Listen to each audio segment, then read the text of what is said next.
Shalom Bapak Ibu Saudara sekalian yang dikasihi Tuhan. Hari ini kita kembali dengan daily devotion yang berjudul Kristus yang tidak diinginkan. Dalam Yunus 3 ayat 8-9, demikian firman Tuhan.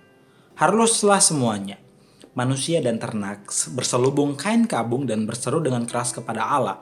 Serta haruslah masing-masing berbalik dari tingkah lakunya yang jahat dan dari kekerasan yang dilakukannya.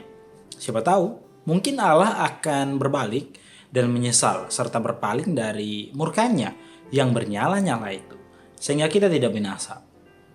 Nah, tahukah kita bahwa Mahatma Gandhi pernah mengungkapkan pernyataan yang membuat kita semua sebagai orang Kristen memikirkan kembali bagaimana kehidupan Kristen kita sebagai pengikut Kristus hari-hari ini. Dengan berkata demikian, saya tidak pernah menolak Kristus, saya suka Kristus, Anda, tetapi saya tidak suka orang Kristen.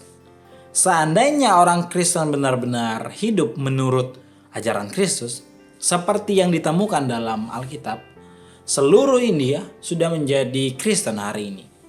Nah, ungkapan ini sebenarnya keluar sebagai bentuk kritik dari Mahatma Gandhi terhadap tindakan kebanyakan orang Kristen yang ia temui, di mana mereka tidak menghidupi ajaran-ajaran Kristus. Nah, Bapak Ibu, saudara sekalian, dari kisah bangsa Israel yang hidup pada zaman Yunus, kita dapat membacanya juga dalam 2 Raja-Raja 14 ayat 24-25. Serta bangsa Niniwe, kita sebenarnya menemukan bahwa ternyata umat Allah jauh lebih sulit bertobat dibandingkan daripada orang-orang yang bukanlah umat Allah.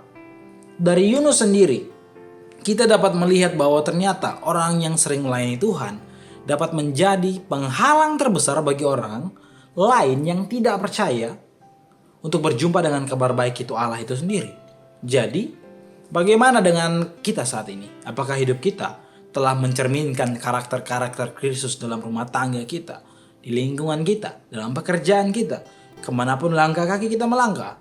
Atau kita masih hidup dalam dosa dan tidak mau bertobat? Ataukah kita bersikap seperti Yunus yang tidak mau memberitakan kabar pertobatan itu kepada orang-orang di sekitar kita?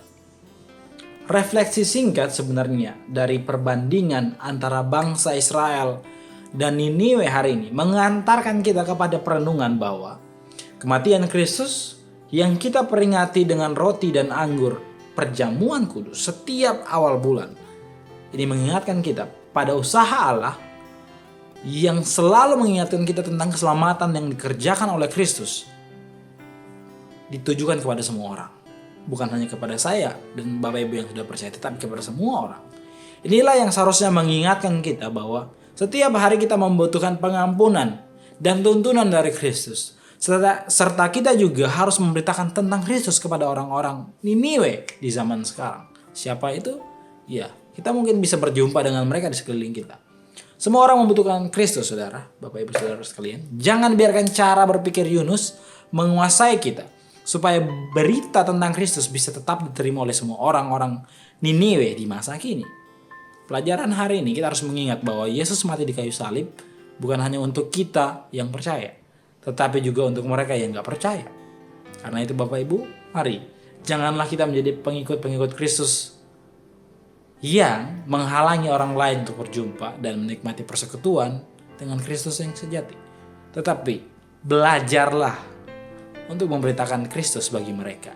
Amin. Kebenaran firman Tuhan, kiranya kita semakin serupa dengan Kristus dan semakin memberitakan tentang Kristus. Mari kita berdoa. Tuhan, kami bersyukur buat firman-Mu hari ini yang mengingatkan kepada kami bahwa sebagai Kristus kecil, kami harus belajar memberitakan tentang Kristus yang sejati itu kepada semua orang-orang yang kami temui, supaya mereka mengenal Engkau sebagai juru selamat yang menyelamatkan mereka. Dalam nama-Mu kami berdoa dan mengucap syukur, haleluya. Amin. Tuhan Yesus memberkati kita semua.